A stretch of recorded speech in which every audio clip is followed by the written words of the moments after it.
She was the greatest gladiator in the galaxy, and it was not the pain of others for which she had always truly hungered, but a challenge. The difference mainly came down to two crucial factors. The first was Lelith herself. She was not just the greatest witch of her time, potentially the greatest to have ever lived, but the finest gladiatorial combatant in the galaxy. However, when it came to the clash of blades against blades and will against will, Lelith was unequaled. She had spent centuries fighting the best the galaxy had, emerging not only alive, but largely unscarred. Everyone in Commorragh knew her, and indeed feared her. Seeing her excellence, the Queen of Knives, perform in the Crucible was the pinnacle of Drukhari entertainment, and the wealthy of that gigantic, fractal city flocked to it night after night, purchasing tickets with captives, gems, slaves, rare and exotic weaponry, anything the cult desired. Other shows from other cults existed, of course, and still pulled in tens of thousands of spectators, but nothing could truly rival the cult of strife when Lelith took to the sands.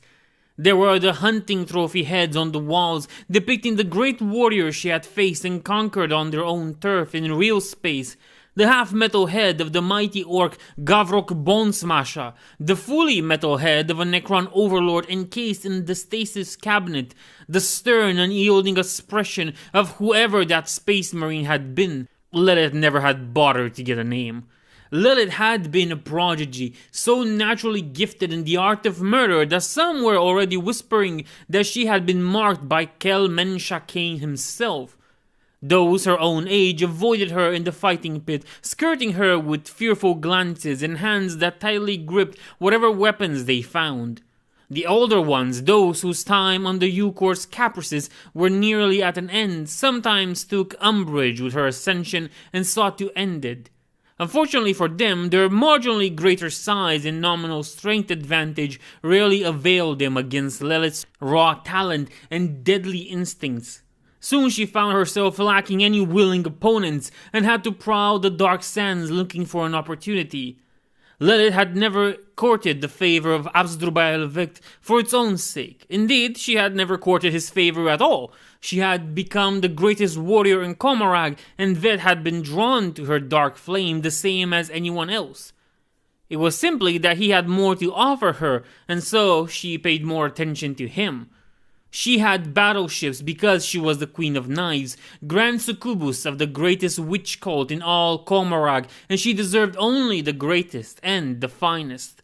The Drukhari, physically stunted and living in a realm where a hint of weakness was an open invitation of predation to those around them, were even more physically athletic than their cousins, and Lelith Hesperax was perhaps the greatest of them all. The other marks on her body had been suffered through combats as close to honorable as a Drukhari could stomach, either in the gladiatorial arena or against some supremely talented foe on the battlefield. They were a part of her, each one a footnote to the epic that was her long and storied existence as the galaxy's greatest duelist, and she would not deny them. She was not the priestess of a god offering salvation from their species' doom, and she was not the lurking, splintered genius of menace that had directed the Dark City since time immemorial.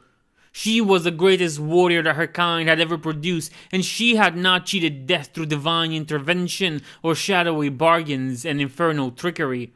She had simply killed anyone and anything that had tried to kill her. By so doing, she had become the icon, perhaps even the idol of her species. She had never restored to the plethora of combat drugs used by her peers because she did not want the visceral thrill of the fight to be dulled or distorted, and she had no need of such stimulants when her own unaltered body was such a perfect weapon.